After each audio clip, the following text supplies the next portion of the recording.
Kalau menurut kalian bangsa dan ras yang paling unggul di muka bumi adalah Amerika? Bukan. Rusia? Bukan juga. Jerman? Inggris? Prancis? Juga bukan. Cina? Apalagi? Bukan guys.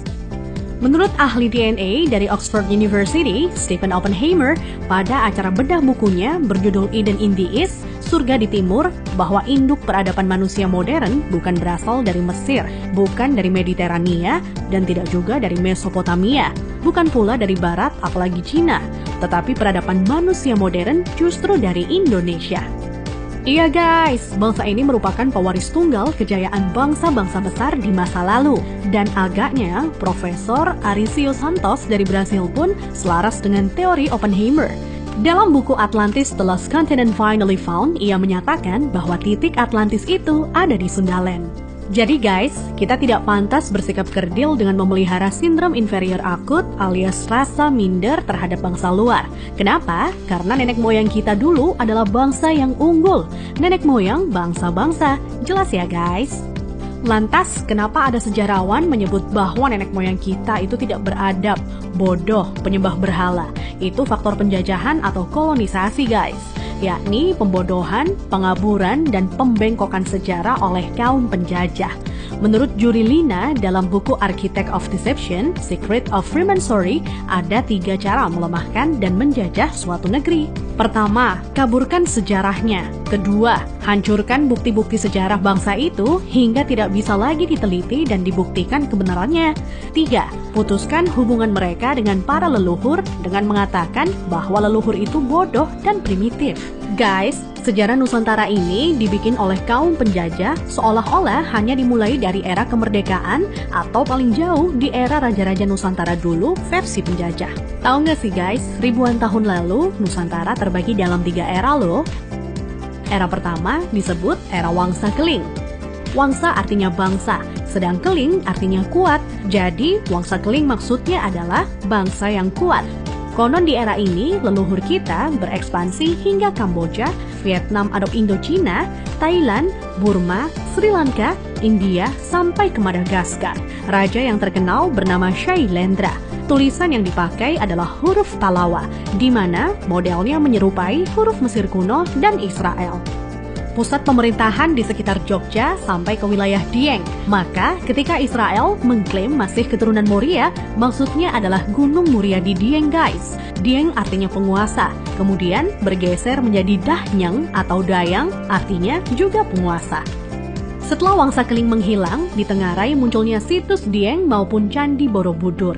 Nah, habisnya era Wangsa Keling ditandai dengan bangunan Bako atau Baki, yang artinya kuburan atau berakhir, dan ditandai dengan berdirinya Candi Boko atau Bako. Era selanjutnya adalah era Medang Kamulyan. Medang artinya kemajuan dan Kamulyan artinya kemuliaan atau kejayaan. Bahwa Medang Kamulyan zaman kemajuan terutama bidang keagamaan. Agama lebih dititik beratkan dalam sistem pendidikan terpadu mulai dari lingkup kecil hingga besar. Rajanya yang terkenal adalah Ratu Boko. Di era itu merupakan cikal bakal munculnya huruf Sangsekerta yang dikenal oleh Aji Saka. Aji artinya sesuatu yang dihormati, dan Saka artinya penyangga, caga, atau tiang. Nah, tiang jika bergeser ke Cina menjadi Tian atau Tuhan. Jadi guys, Aji Saka artinya sesuatu yang dihormati karena Tuhannya, atau segala sesuatu yang mengacu pada Tuhan yang sangat dihormati. Kemudian huruf-huruf tadi akhirnya menjadi bahasa Sangsekerta. Jadi guys, Sangsekerta itu asli berasal dari bumi Nusantara atau Indonesia, bukan dari India. Kenapa? Di India tidak ada kata-kata sang. Jika berbasis kata sang, justru lebih dekat ke Cina. Contohnya Chiang Kai-shek, di mana Chiang oleh bangsa Cina dibaca sang.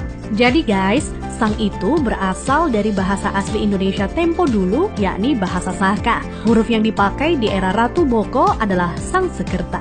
Iya, kerta artinya 4, sedang sang asal kata wangsa atau bangsa. Jadi, Sangsekerta itu 4 bangsa yang meliputi antara lain, pertama, bangsa Qin yang meliputi bangsa Cina sendiri, Vietnam, Laos, dan Kamboja.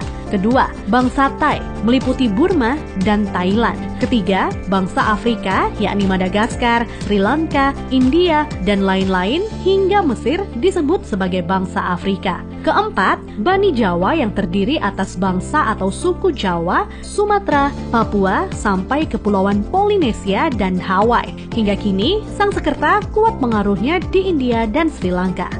Dari keempat bangsa tersebut, penguasa yang terkenal ialah Ratu Boko.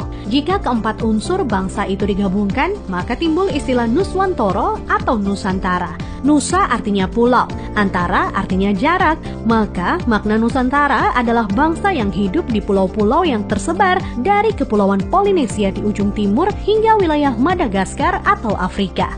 Selanjutnya dari era Medan Kamulyan berganti ke era Kahuripan. Kahuripan artinya kehidupan. Raja yang terkenal adalah Hayam Wuruk atau Brawijaya III yang terkenal dengan sebutan Jumadil Kubro sebagaimana makamnya di Troloyo, Trowulan, Mojokerto. Maksud kata Jumadil adalah Jum'ah atau Jumat yang artinya berkumpul atau bersatu dan Kubro artinya besar. Jadi Jumadil Kubro maknanya adalah berkumpulnya sesuatu yang besar atau istilah Sangsekerta disebut Sumpah Palapa. Melalui Sumpah Palapa, Hayam Wuruk berhasrat membangun kembali Nusantara sebagaimana dulu pernah gemilang di era Medan Kamulyan. Ia ingin menyatukan Nusantara yang telah tercerai-berai menjadi beberapa kerajaan atau wilayah kecil-kecil. Dan patih yang melegenda adalah Gajah Mada. Nah, hal yang tidak tercatat atau dihilangkan oleh sejarah modern ialah guratan atau ukiran pada batu sumpah palapahnya Gajah Mada yang ternyata berlafadzkan La ilaha illallah, tiada Tuhan kecuali Allah. Itulah guys, catatan yang hilang dari sejarah leluhur kita yang menurut Arisio Santos. Leluhur kita merupakan nenek moyang bangsa-bangsa. Thanks to watching.